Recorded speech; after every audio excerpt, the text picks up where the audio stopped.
मगाशी पडळकर साहेब ते म्हटलं बरोबर आहे की 10 वर्ष केंद्रामध्ये राहणारे आपले जाणते राजे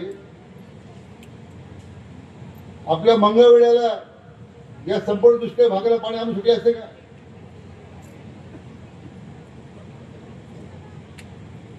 मग तुमच्या सगळ्या मंडळींनी गेल्या अनेक वर्ष या राज्याच्या जाणत्या राजाच्या मागे आपण धावत राहिलो. आपले पदर काय पडले? शेवटी देवेंद्रजींना मुख्यमंत्री व्हावं लागलं, रणजित निंबाळकरला खासदार व्हावं लागलं. त्या तुमच्या आता भागातला मध्ये पाण्याचा प्रश्न आता त्या ठिकाणी सुटला. आता पाणी पुढच्या काळात तुम्हाला मिळणार आहे.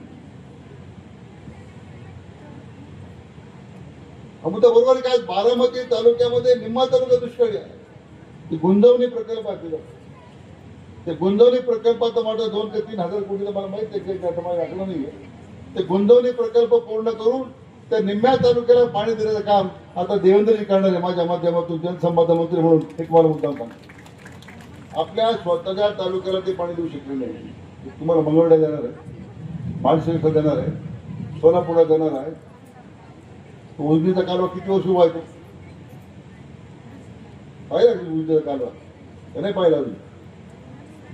त्याला पाणी देतो तर प्रत्येक निवडणूक झालं, निवडणुकीमध्ये आलं का भाषण करायचं. आता तुम्हाला पाणी दिल्याशिवाय स्वस्त वाटतं.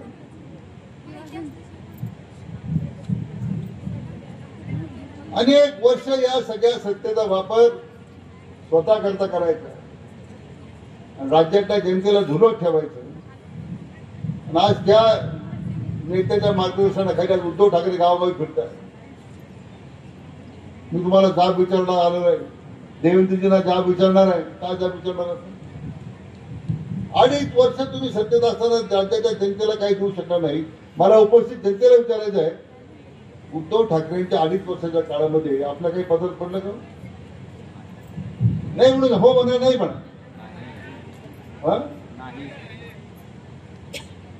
मग अशा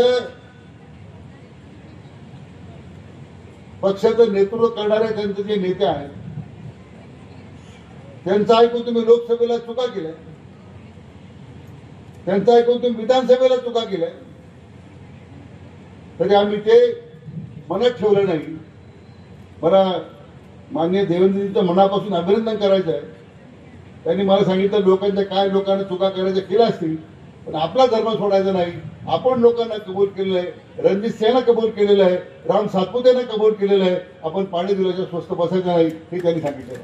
शिक्षण देण्यापेक्षा तिकडे दर्जा राजकीय कारणासाठी या संस्था वापरल्या जातात. गावोगावी ज्या स्थानिक स्कूल कमिट्या आहेत, शिक्षण संस्थेच्या आहेत, त्या सगळ्या राजकारणाच्याच आहे. तिथं कोणी असं विचारून तर नाहीये, शिक्षण तज्ञ नाही, कोणी नाहीये.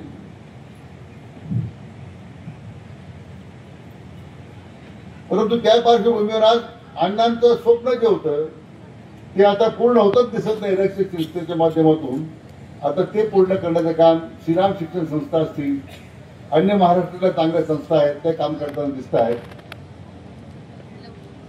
आणि म्हणून मित्र, आज या संपूर्ण कामामध्ये मला आनंद आहे की आज प्रकाश बापवडे त्यांच्या सर्व सहकार्यांनी हे जे परिवर्तन करण्याचं काम जे आज ज्या माध्यमातून सुरू आहे ते भारतीय जनता पक्षाच्या माध्यमातून सुरू आहे. आणि त्या पक्षामध्ये येण्याचा त्यांनी निर्णय केला. मी त्यांचा आणि त्यांच्या सर्व सहकाऱ्यांचं मनापासून अभिनंदन करतो.